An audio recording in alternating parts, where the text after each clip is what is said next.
And so feel free to leave your video off if you're more comfortable with that way. There are small groups that start after this session. One more small group time. It's going to start at 12:15 Eastern. And then a reminder that there are 3 asynchronous videos to view. They're on the CLIA website. I'll put the link to the videos in the chat. Also, the slides for this panel and many of the materials for the other panels can be found on our conference materials page, and I'll send that link out in the chat in just a moment as well. So if you're wondering, these are amazing slides, this is great information, where do I find it? I'll put the link to where you can find all the conference materials, including these slides, in the chat. And then please remember to mute yourselves unless you're asking a question.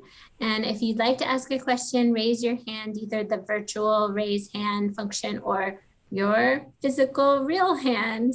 But thank you so much to our panelists for taking the time to present this morning, and so appreciate all 5 of you. I'm going to turn it over to you to introduce yourselves. Thanks. Thank you so much, Lauren. Hi, everyone. Welcome to our panel on building and teaching through crisis. We all have a bit of experience about that these days. I am Jeff Baker. Let me give you a quick outline of where we're going to go so that you can plan your hour in your head. We're going to have a short time for introductions now. Then Chrissy is going to lead us in a discussion about defining a crisis and how we're thinking about that. I'm going to lead a quick discussion on clinic design, followed by Kendall, who's going to discuss externship design. Shobha is going to pick up and talk about clinical teaching when clients are in crisis. And Sherley is going to lead a session on building community during crisis while we're passing through crisis. Then we're going to have a bit of talk about resilience, self-care, and support for our students and ourselves as we work through these moments. And then we're going to have time for Q&A and stories before we finish. So it's a dense hour. I will go easy on my introduction. I'm Jeff Baker. I am the clinical director at Pepperdine University, Pepperdine Caruso. I was supposed to say Caruso because he gave a lot of money. Pepperdine Caruso School of Law, and oversee our overall clinic program. My day job is to run the community justice clinic, and sitting here most likely because of our work with the disaster relief clinic, which has provided legal services to people who were affected by Hurricane Harvey in Texas, winter storm recently in Texas, and then most profoundly California wildfires, including the one that burned our very own campus in town. So we have some pretty deep experience on clinic design during natural disasters. Hi, I'm Shobha Mahadev. Similar to what Jeff just said, I'm supposed to say the Northwestern Pritzker School of Law, also our governor, folks paying attention of the Midwest. I run a clinic in the Children and Family Justice Center, which is part of Northwestern's Bloom Legal Clinic. I've been teaching in that clinic for about 10 years. I was actually a student in the clinic to folks who might be interested in that sort of connection.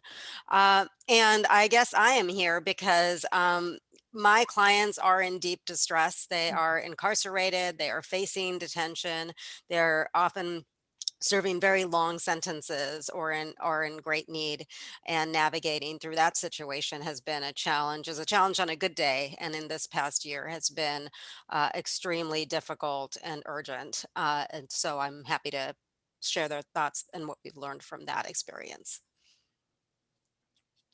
Good morning, and I am Shelly Cruz. I'm an assistant professor at the University of Tennessee in Knoxville, where I teach with the Advocacy Clinic, and I'm going to be focusing about this last year and a half and the pandemic and what we've done to build community and to sort of navigate the crisis of teaching through a pandemic. I'm Kendall Carew. I teach at Georgia State University College of Law. I'm the externship director here, and I have been directing the program either as a co-director or a full director for the past 11 years, and teaching here in a different capacity before that. I'm going to be speaking about externship design and pivoting during moments that are not only kind of natural disaster moments, but also crisis moments. And you'll hear, thankfully, I haven't experienced some of what our other panelists have in terms of natural disasters, but I've actually been on the flip side of some residual effects of those. And also just with the pandemic, I just want to echo that this is a time of crisis for everybody. Hi, everybody. I'm Chrissy Cerniglia. I am the Director of Clinical and Experiential Education at Stetson College of Law. I feel like I'm getting labeled disaster, like the disaster, right? Not because I'm a disaster, but because I'm really passionate about it, just to be quite honest. My career has suffered through Katrina, and like I could give you the whole long story, but I'm not going to do that and bore you. But instead, hopefully I will impart some kind of things that I have learned with great colleagues, both here at Stetson as well as my alma mater, Loyola, where I also taught. And so with that, I think we are going to kick it off. And so let me share my screen with you. And part of this, what I want to do is just give you a little bit of insight when we talk about lawyering during crisis. What do we actually mean, right? And so we're going to just kind of walk you through some concepts. But before I do that, I want to just say we have the best jobs, I think, in the entire universe. They're hard, right? It's a hard job at times, but we really have some incredible opportunities to not only engage with our students, but to build, as you can tell if you logged on early, we are a community that relies on each other in ways that would not only just to have fun, but also to really push things forward and to help each other. So obviously, this past year, we've learned a lot, and we're still reflecting on what we've learned. So what is a crisis? And I want to just take a moment to kind of help give definition and thought around it. There is a difference, and I'm going to talk about this a little bit, between an emergency, which is a little bit shorter period of time, a crisis, right? So it actually evolves to a crisis standpoint. And then if you don't address it carefully enough, it can turn into a full-fledged disaster. Now, where we are as a society in different aspects, I leave that to y'all to kind of analyze and figure out. But what's kind of cool about this is if you study the language and really kind of the terminology for this, it's usually across languages. There's a moment in time where there's a change, right? There's some type of critical point where all of a sudden whatever was the status quo turns into this kind of emergency crisis point, right? There's usually some type of stress on how things are organized or how things were being processed beforehand. Many times the literature will suggest, or the languages will suggest, a negative description. But I want to point, the Chinese translation, which I really love when we talk about crisis, incorporates both this concept of danger, but also an incredible moment for opportunity. And that's the part, and maybe it's because I'm obnoxiously optimistic, but that's the part that excites me, right? We've just gone through, and we might still be going through, this period of crisis, right? But there is so much opportunity to restructure, to reclassify, to re-engage, to rebuild. I've personally seen it in my own life after Katrina, and I've seen it after every disaster. Sometimes societies are a little bit better off if we do it right. So again, I want to give this to you because as a new clinician, you're entering our academy at a time where our positions are very, very important. And I want to talk a little bit about how we define ourselves and what our fundamental identity is as clinicians. And sometimes looking at it through a lens of crisis can actually be really helpful. So let me see if I can keep going here. Let me give you a little bit more of a definition here. You just take a moment. I'll slow down while you take a moment to read this.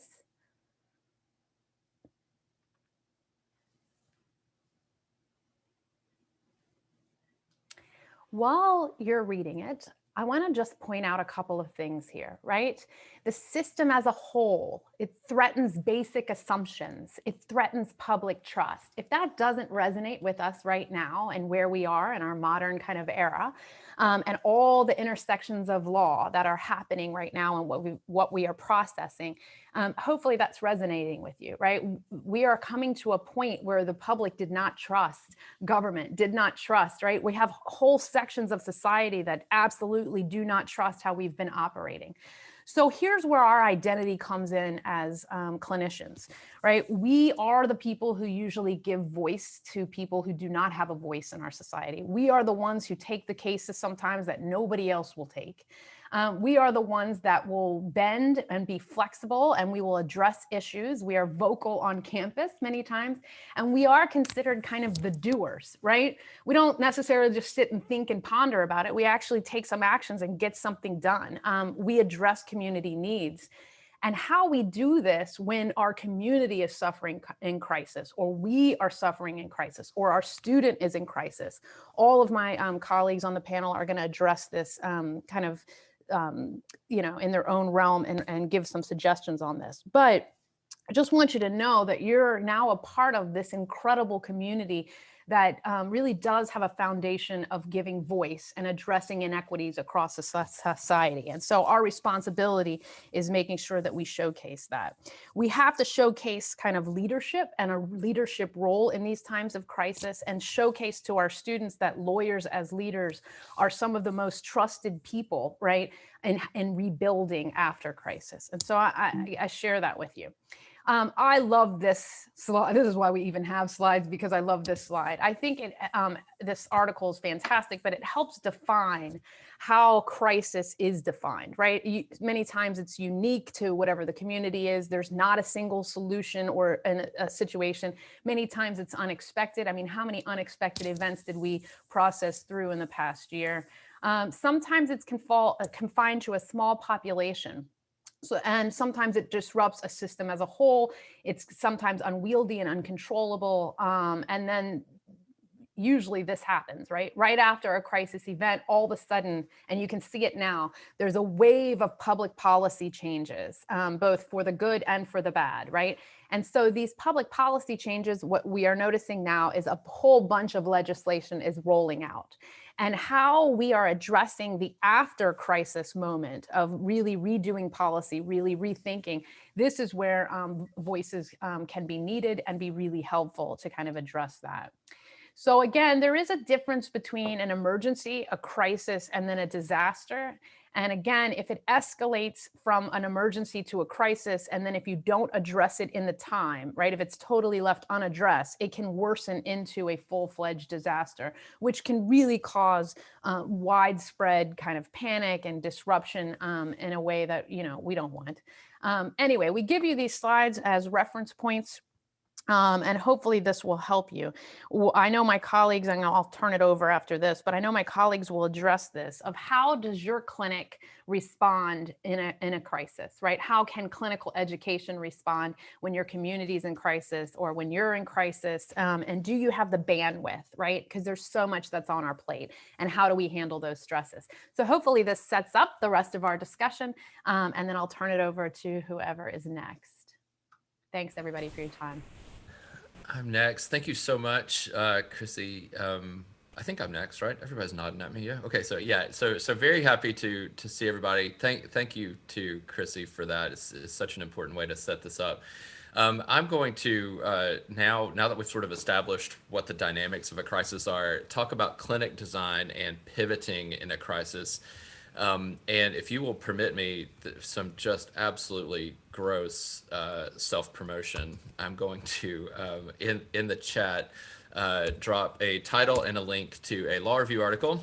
Chrissy and I are co-authors, along with some other of our friends, Luz Herrera, Tavita Finger, and Joe Nell Newman, from a law review article that we wrote and published in the Louisiana Law Review article, which is the extremely long version of what we're talking about today. And the big value of this article, I think, is we share a lot of our own experiences in a way that includes lessons learned and some best practices along the way. So help our downloads. Appreciate your work on that. So what I'm going to do now is to not necessarily talk about best practices, not necessarily tell war stories, but to raise up some key questions, some key principles, and some guidelines that I think are useful. And please pardon me for being somewhat cheap about this. I should have made better slides. I'm going to drop some questions into the chat that I think can guide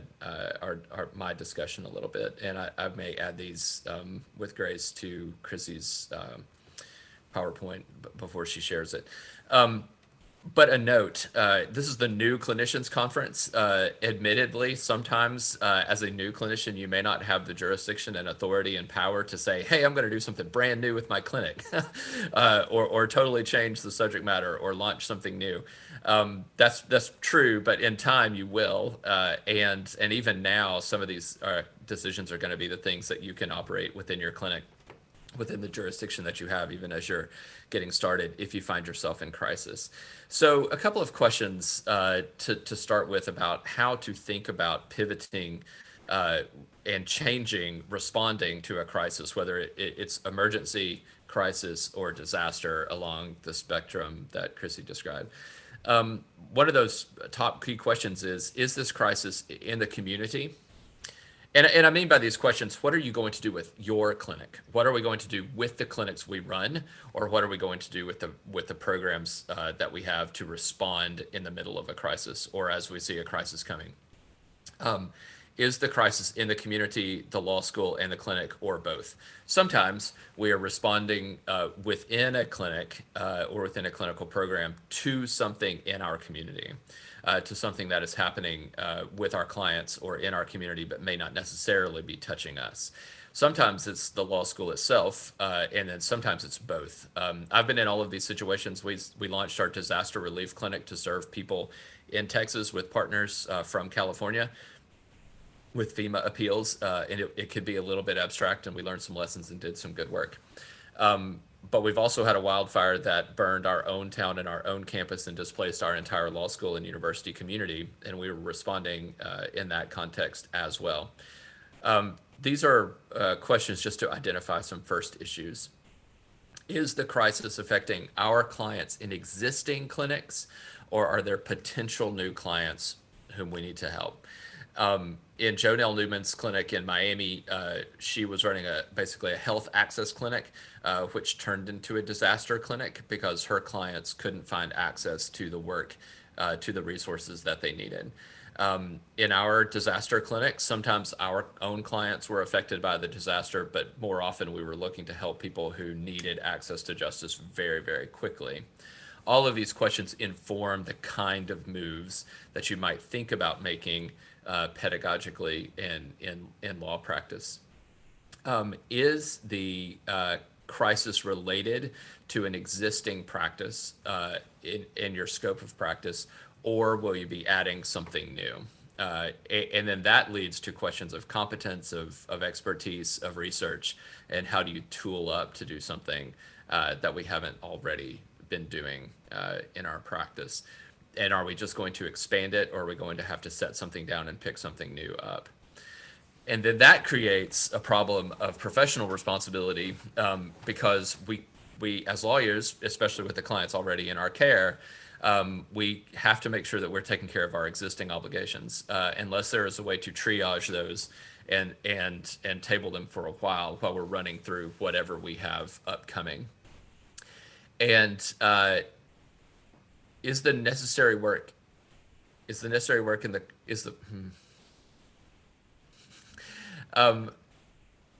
I'm sorry, I have a typo in that question and I can't actually remember what I meant by it, which is incredibly embarrassing, but I'm going to blame my 8 o'clock in the morning start in California.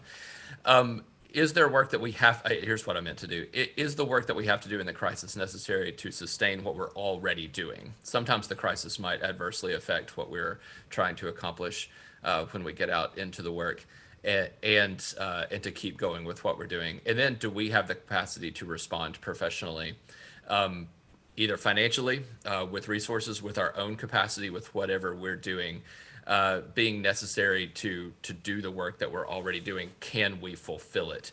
Now, I don't know the answers to these questions. I'm saying if you are looking at a problem, if a crisis is arising, then these are some of the questions we need to ask, because then we can frame what our potential response can be.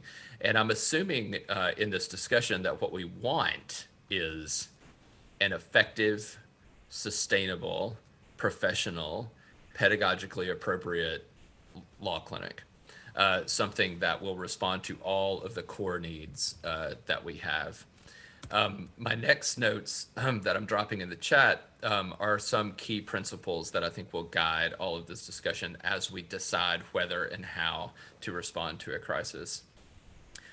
Will the new or expanded or shifting practice be good for student learning and pedagogy? I think that is our lodestar. I think that is the principal call that we have. We have twin calls as clinicians to serve the community and provide access to justice for our clients and to teach our students. And sometimes we value those things, and this is a long generation-long clinical discussion between these two poles of our work. But since we're in this business, I think we have to think about how we're going to teach through it, not just lawyer through it, because it's going to affect our students, the choices that we make. But then this, how will we teach through it all? Everything is pedagogy. When we were launching our program, we were teaching at every point about all of these questions, about how to sustain professional practice so that every decision we're making for a client becomes a pedagogical tool. Will the responding clinic be able to provide professionally responsible legal services, and will it interfere with existing professional obligations? These are the things that we cannot really compromise. Now, we can do it in a lot of different ways, but we have to be able to fulfill these fundamental roles. And I think I'm maybe over my time, so I'm gonna land with these very last lessons. I think we need to identify these essential needs. This is clinic design from a basic backwards design perspective. Even if we're doing it incredibly quickly, even if we're doing it under the gun, we look at the essential needs of teaching and practice, and we design backwards from them. And this also gives us an opportunity to teach triage and the limits of lawyering, because sometimes we can say we can do a lot, but we can't do everything. But then we teach through that as well. We might come up against the barriers of our own capacity. And empowering, this is really important work that we can use to empower clients. Some of the most amazing lawyering moments I've seen in disaster practice have been sitting across from a client and saying to them, "You're doing everything right." And then watching them break down in tears because they've been trying so hard to hold it all together, not knowing if they're making it through the scavenger hunt of all the resources that they need in a crisis. But to say to them, we're hearing your story, you're on the right path. We may not be able to ride to the rescue and solve every legal issue, but if we can help clients navigate their crisis and give them peace and confidence in what they're doing, then that is just some really excellent lawyering. Kendall. Okay, thanks, Jeff. So a lot of the questions that Jeff posed are also relevant to an externship program's response to a natural disaster, an emergency, or a crisis. And as I said, there are different ways that you can, with an externship program, address a moment of crisis. And the first thing, though, that's really important to consider is that with an externship program, you kind of have a triangle relationship. So you have both, you have an additional element of support, both to you and to the student. And so you are working not only with the student, but you are also working with the externship site supervisor. And so this extra component provides different, similar opportunities and challenges.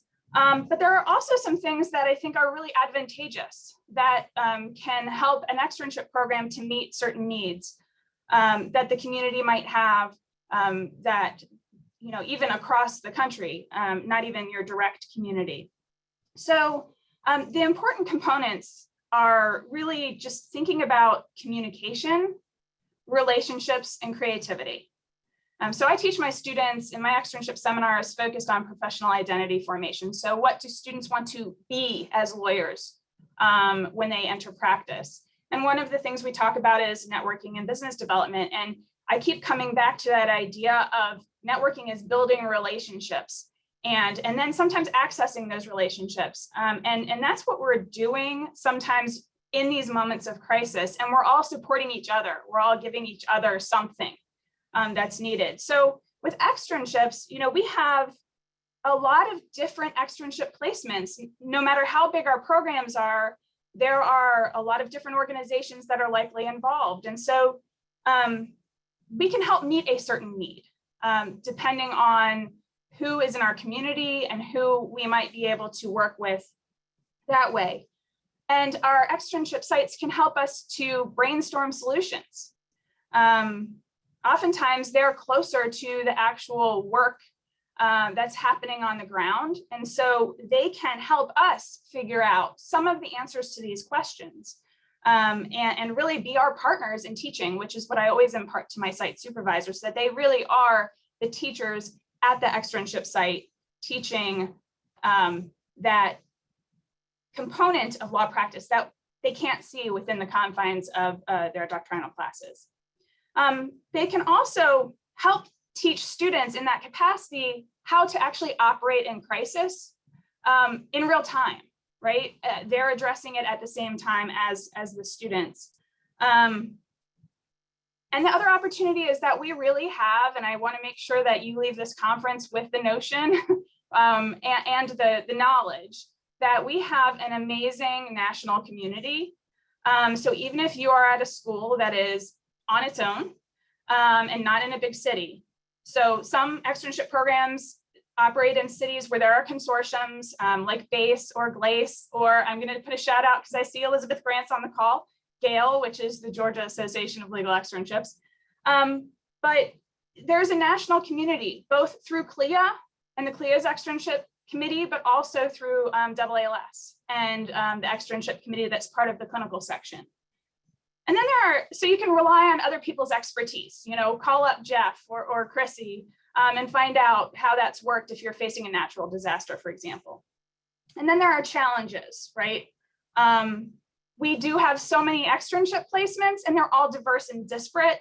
And so trying to figure out and marshal the needs and make sure that we are not standing in the way of any sort of reaction or response to a particular problem.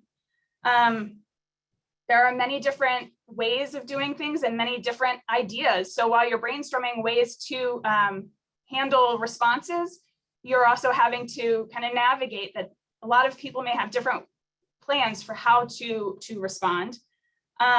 Larger externship programs may have a little bit of a tougher time kind of turning the ship to meet those needs. And then the one thing, and I know we're going to speak about it later, is student, your own and your site supervisor's well-being and self-care, because one of the biggest things that I think has come out of the pandemic is this idea that law practice is changing, and we're not the only ones that are dealing with this with us and our students, but also our external externship sites are dealing with this in the same way and often have different pressures and needs.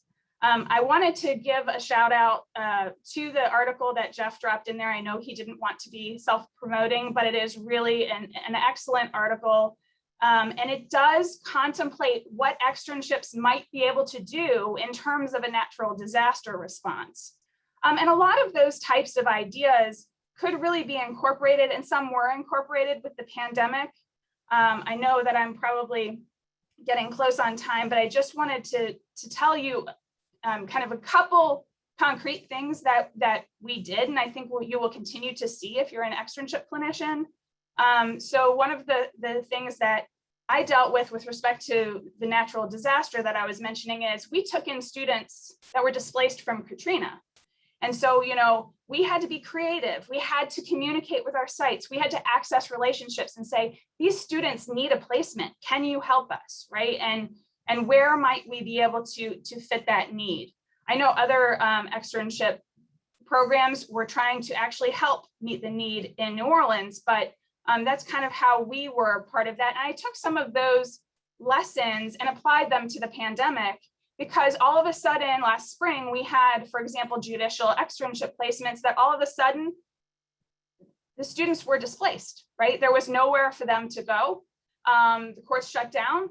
We needed them to complete the semester. And so again, I just as an example, I was able to access a relationship I had with a large legal aid organization and have students actually be able to complete their time doing real legal work, as opposed to assigning them random papers or other assignments that weren't really that experience they were looking for. And they were also able to help meet a need, because all of a sudden the legal aid organization was really getting a lot of pressure to help the community. And so it was it was really mutually beneficial relationship, and one that I think was very, really helped in a lot of ways.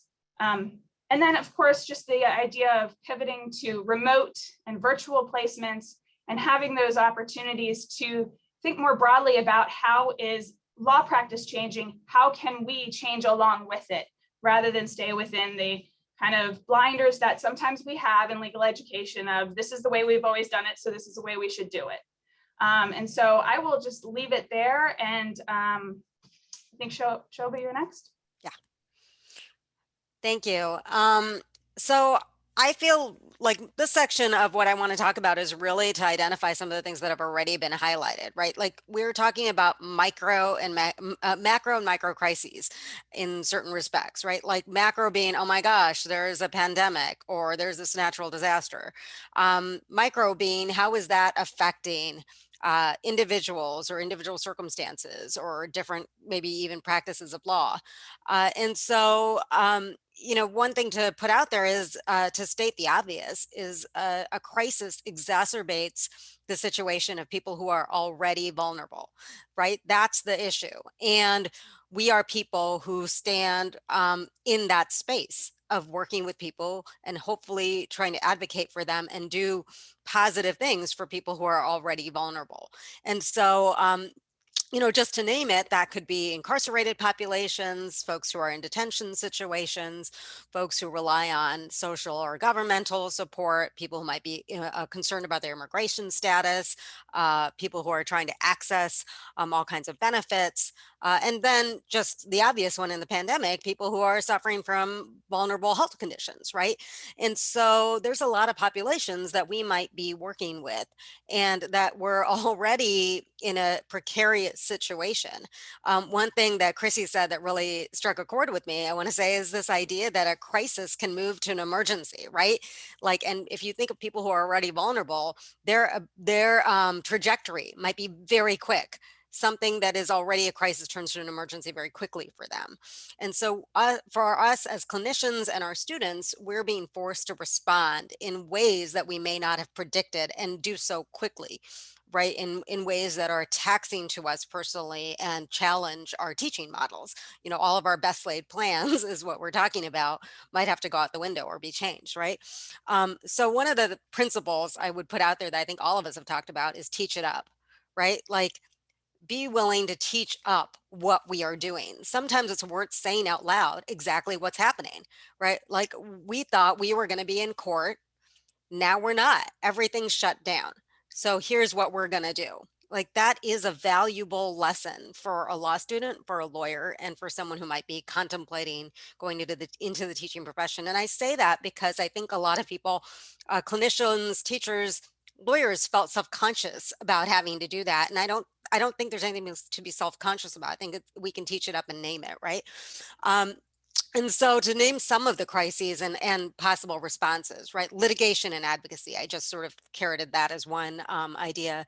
And the issue there, right, was that there may be issues of timing and urgency, right? People who are in detention or incarcerated settings are really hoping to have relief, have their situation addressed, or even leave those detention settings.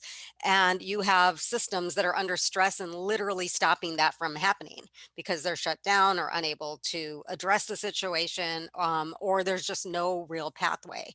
And so, or those systems have become essentially non-functional. And I think part of the teaching it up is to work with your students and think about what are those solutions, right? Like brainstorming those solutions. So for instance, in this pandemic, when our court systems had shut down, one of the avenues that opened up for us was clemency. And we thought to ourselves, okay, so we don't do as much clemency stuff, but maybe this is a good opportunity to really dive into that type of advocacy. As it turned out, it was a good solution because it was a real legitimate pathway for some of our clients. It provided the students with a lot of the experiences we would have wanted them to have in court. For instance, investigation, research, client contact. We were able to do that over video calls, drafting, and it really provided them with a means to be of help, of use in this situation, right? So that was, so that's just a lesson in having to pivot. And I want to highlight something that Jeff said that I think resonates, is it is about the student experience as well. So as you're thinking about that pivot, like what are the things you can do that's going to enhance the student experience? Or if it's going to be different, to acknowledge that and name it and try to, move forward in that way.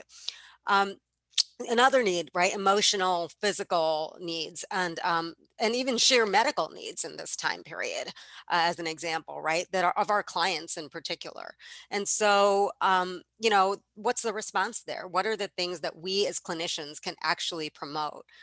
We may not be able to solve all of those things. I think understanding our limits and our students' limits is an important thing to keep in mind.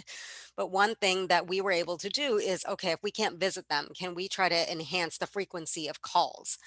That works in two ways, right? It's helpful to the client. They feel like they're in touch with the outside world in a situation where things are really shut down for them and their communication may be limited with their families. But it also provides a great student experience for the student to be able to be in frequent contact, to be a point person, to really feel like they are in it, right? So like frequent contact, if you have the benefit, and we do, of working with social workers, to have them deeply involved in these cases, to have students really involved, to help think holistically about what the solutions are. And I would not shy away from having the students help address some of those social work needs as well, right? Can the students also do some of the legwork in finding out what's going on with benefits or things in the educational settings, or whatever services need to be addressed? They can be of use there. Can they work with the social worker to come up with a plan, for instance, to address some of these needs? I think that's another great pivot point. Another crisis point or that can happen is pure resource needs. Like our clients might be just in need of food, of jobs or school help or whatever it is. And this goes to sort of allowing students to be part of this process. That in a crisis, like I think sometimes as clinicians, we sort of think to ourselves, oh, the student experience has to be something that we think of as a very traditional legal, and something that is of some high caliber, like they must be writing an appellate brief, right? Like that's not the case. Like lawyering is complex and it is about addressing the client's needs. And so to the extent that the student can be involved in addressing that at every level, they are gaining a valuable experience. And so I think it's important to take this moment as you're sort of pivoting and having to pivot, to acknowledge that there are ways to do this in a creative way that address both the client's needs, but also the individual student's pedagogical needs. And I guess the only other thing I would say is that students can really be involved in the brainstorming around that too, around that pivot. We can talk to them, right, about like, okay, so this avenue is not working. So we try, I've had a couple cases this semester where we thought, okay, we're going to get to go to court. We're going to get to do this thing. And that was hampered. So how do we pivot in this moment? Like, let's talk about what that pivot can look like.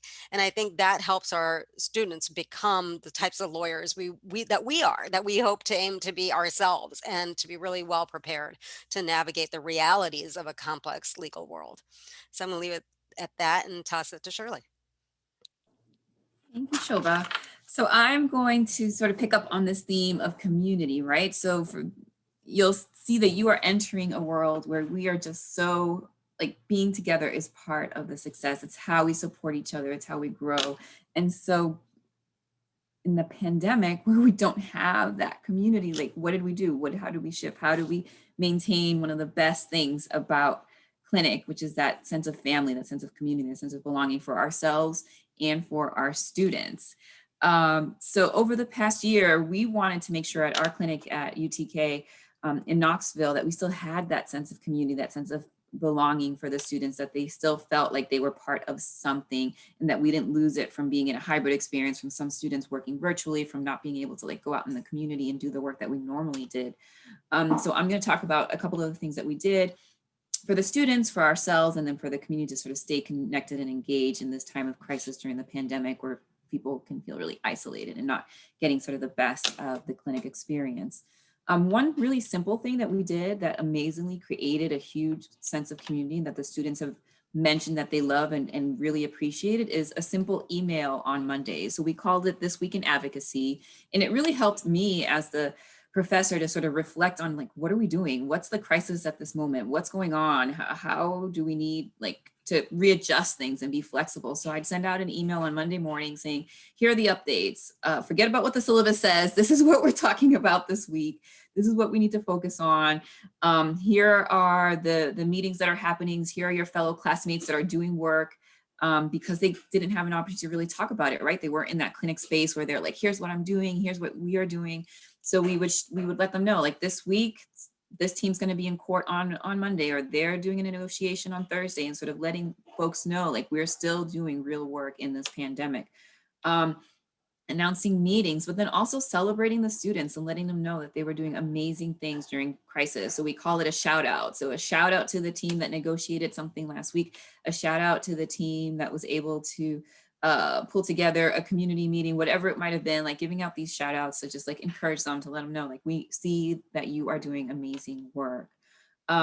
Another thing which Shobha talked about is having a social worker really help create that sense of community. So the social worker, we have a collaboration with the social work school. So we have a social worker, two actually, that are with us throughout the semester, one that handles individual work, and then another social worker that handles more like systemic issues that we see in the clinic. And it's amazing, amazing, amazing partnership. So if any of you can think about maybe like bringing that up as an idea or like having that collaboration with a social worker, it was amazing during a regular academic year, but especially with the pandemic and the feelings of isolation. We focused a lot on wellness with our students, and they had wellness curriculum that they worked on and really helped us manage all of the additional stresses that our students were facing during the pandemic.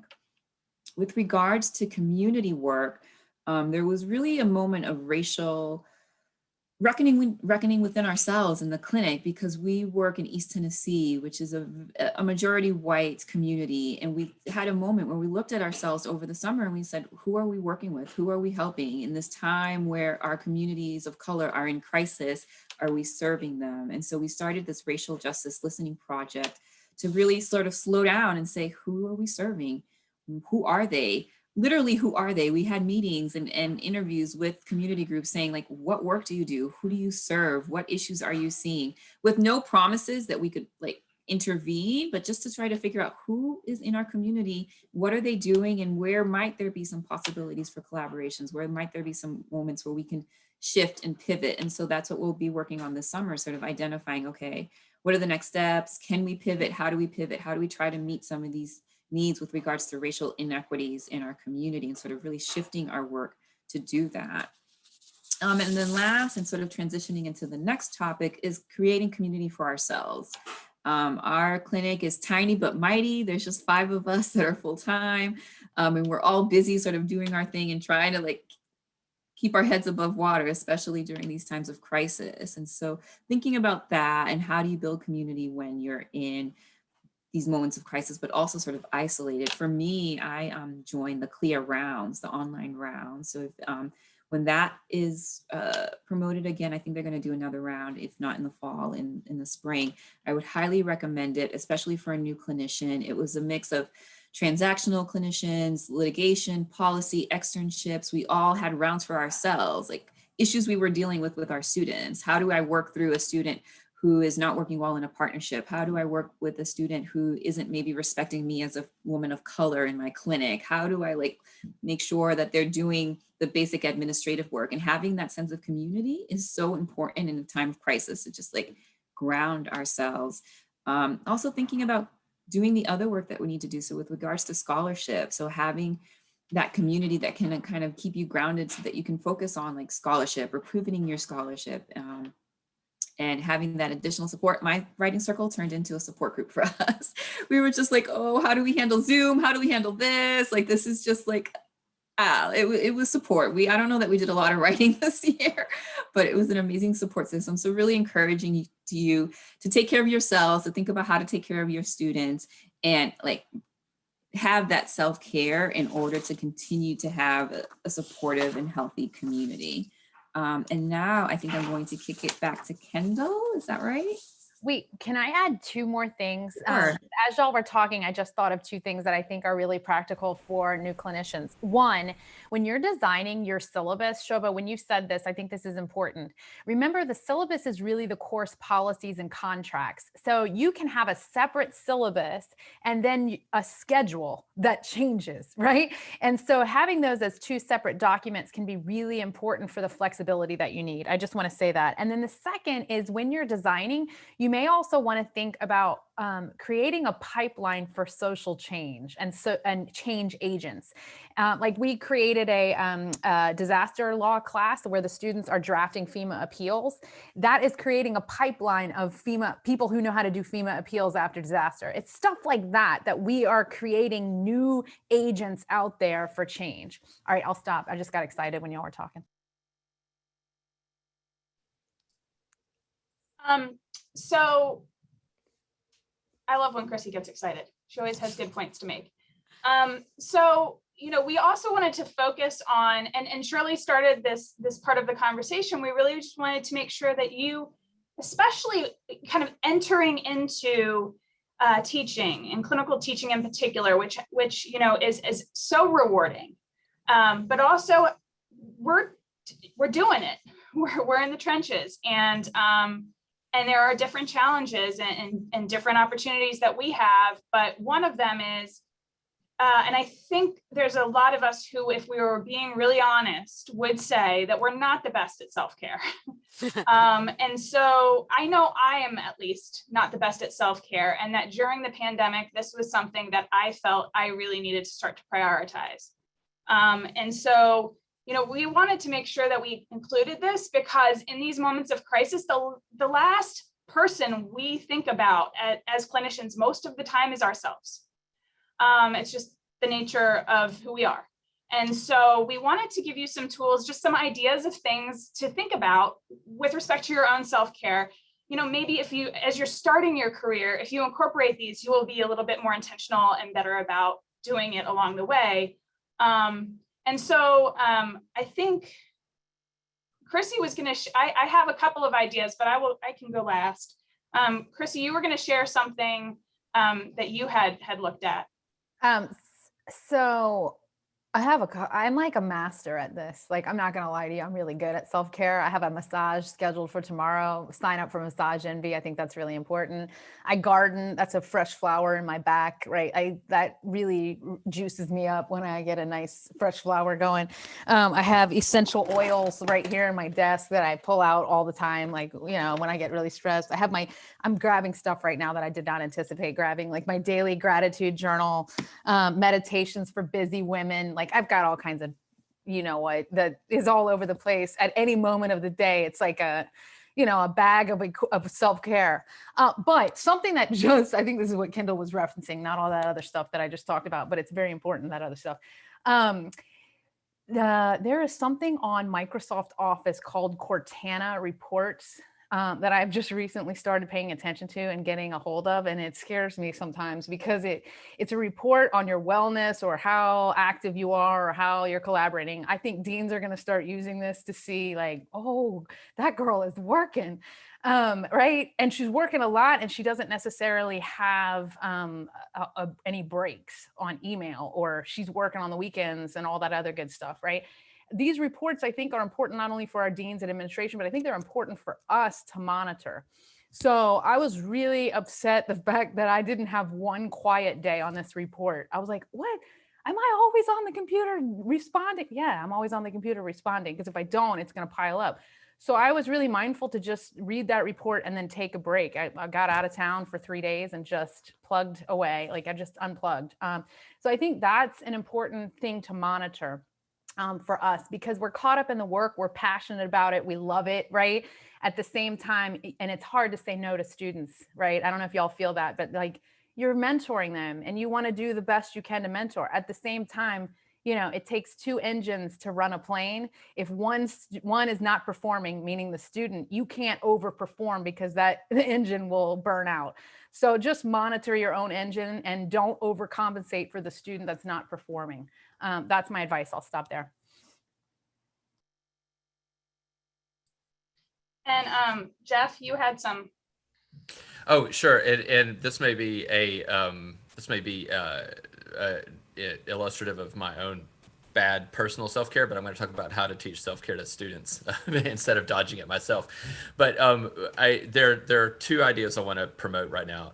One is that process is better than expertise. And that goes with responding in a crisis as lawyers. I think it goes in responding as teachers, and also just as human beings. And I believe very strongly from a clinical pedagogical perspective that we narrate everything. Shobha said, teach it up. I think we talk about everything all the time to our students.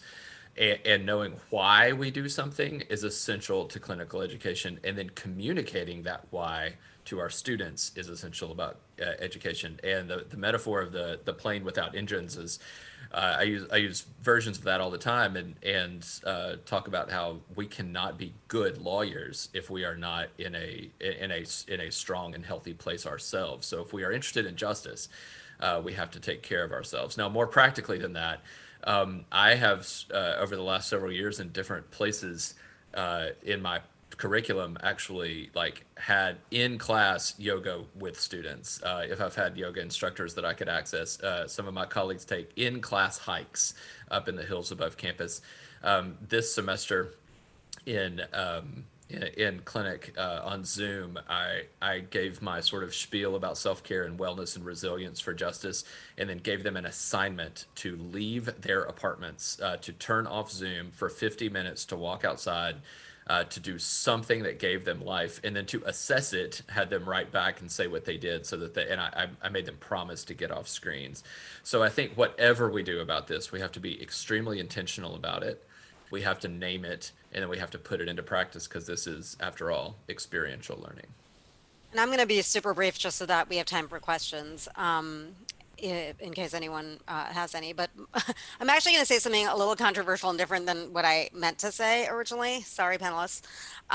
Which is that all the self-care in the world sort of doesn't matter if we aren't conscious about managing workload and actually taking time for ourselves. Like, we can meditate the heck out of a situation, but like, it's not going to do anything if we actually aren't conscious that time is a factor and that stress is a factor in terms of workload and efficiency on that. So I think that we just have to also, in addition to all of these wonderful tips, really be thinking about what it is we actually can do, and try to put in practice committees of no. Sometimes you have to say no. Sometimes you have to carve out that time. And if you're going to take a vacation, take the vacation. This pandemic has made that very difficult, I think, for a lot of people, because it feels like you could constantly do everything remotely all the time. And I think we do have to be cognizant that we, even people who work hard, care about our clients, care about our students, and are doing wonderful things, have our limits, and it has a cost to not take that time. So with that, I'm going to open it up because we have about 5 minutes. I have some reflections, but I'm just going to use them for, like, if people want them. Shobha, can I just, Yeah. I'm putting in the chat some links to the lawyerwellbeing.net website, which Awesome. has a lot of resources you could use for yourself, with your students. I use them with site supervisors for ideas for them, for community building, but also for self-care. And I also, just before we get into questions, want to put a shout out to the AALS Balance Sections webinar series this summer that's talking about how to incorporate well-being into different courses. And they also have one from last year that's really focused on teachers. So take a look at that. So we already see one question in the chat, which I think Chrissy started to answer, about the 2-engine problem. What do you do when a student isn't being successful or doesn't seem to be putting in the work? I bring them in. I sit them down. I call it a come to Jesus, but whoever your God is, you know. But, I mean, I'm not at a Catholic school anymore, so I don't use those terms. But I'm just going to be honest. Like I just have to be direct with them to say, you know, you're not performing up to the expected standard. This is where your standard should be. You need to do something, and here's when you need to do it by. And then if you're not performing by that, you know, obviously the grade's going to suffer, but equally, you then coach them. I mean, we're guides on the side and we coach them, but they also need to know when they're not performing. And so that's a hard conversation, but one that's really important to have. And then don't rely on their work product. That's the other piece that makes more work for yourself. Anybody else have thoughts on that?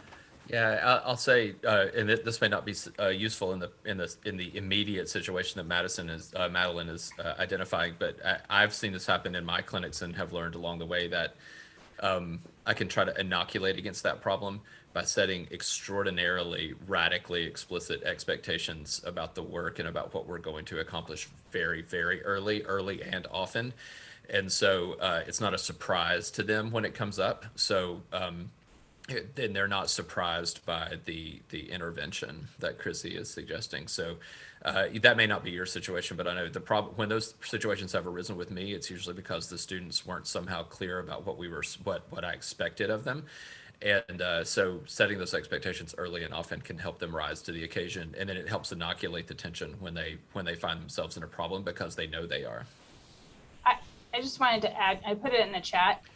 There's 2 things that I do. One is I actually show them a TED talk on time management and prioritizing time, which is something that they haven't necessarily thought about, directly. But the other thing usually is just over time, I express concern about them. And if it's not something that's a personal issue that they're dealing with, then we have one conversation. And if it's something that's a personal issue that they're dealing with or that they need help with, then that's another conversation. But I more often than not, especially lately, it's been the second, where they actually need some sort of other resources or other help. And so that's how I've handled it. I don't see any more questions in the chat, so I just wanted to shift a little bit. I think it's really fascinating that we're going straight to wellness when we're talking really about crisis, right? But one thing that really resonates with me, and let's be honest, right? We live in an incredible, wealthy country. And I think we just need some global perspective sometimes. And I think the students need perspective. We have a lot of students who don't realize the privilege that they have just as being a law student, right? And so I think that reminder is really important, not only for us, like we are in a place of privilege, they are in a place of privilege, and that we have to think about other countries, other people that are not, they have way, way less than we have. And so what we are sometimes labeling as crisis is not even close to what's going on. I mean, just turn on the news and see internationally, people really are in more dire situations than we are. And I don't want to minimize other people's crises, but I think that perspective, we become so myopic that we forget about this. And I think that's important. I know we're at time. I just want to say we're swimming upstream on this against our profession and sort of culturally about American work ethic, about professionalism, about the things that we demand. And so I know we're going to situate these all in different ways, but as clinics, at least, I try to situate these conversations not in terms of, do you want to be an excellent lawyer for your client? And what that doesn't mean is killing yourself on the rock of work, right? And sometimes the most excellent work you can do is by just doing less work, right? And by giving ourselves margins, by giving ourselves room for error and to fuel up in all of these ways that we're talking about. But then saying that out loud to students, I think is incredibly important because it's countercultural. I feel like the hardest reform movement is our own legal education in the law profession. So welcome to a reform movement that's a current, welcome to that movement. Thank you so much, panelists, and for doing such a great job wrapping up on time. I really enjoyed, and I'm going to end us here because some folks are going into small group sessions soon, need time to transition. But thank you again. And the slides that were shared will be posted on the new Clinicians website. Thanks, everyone. Thanks, Bye, friends. everybody. Have a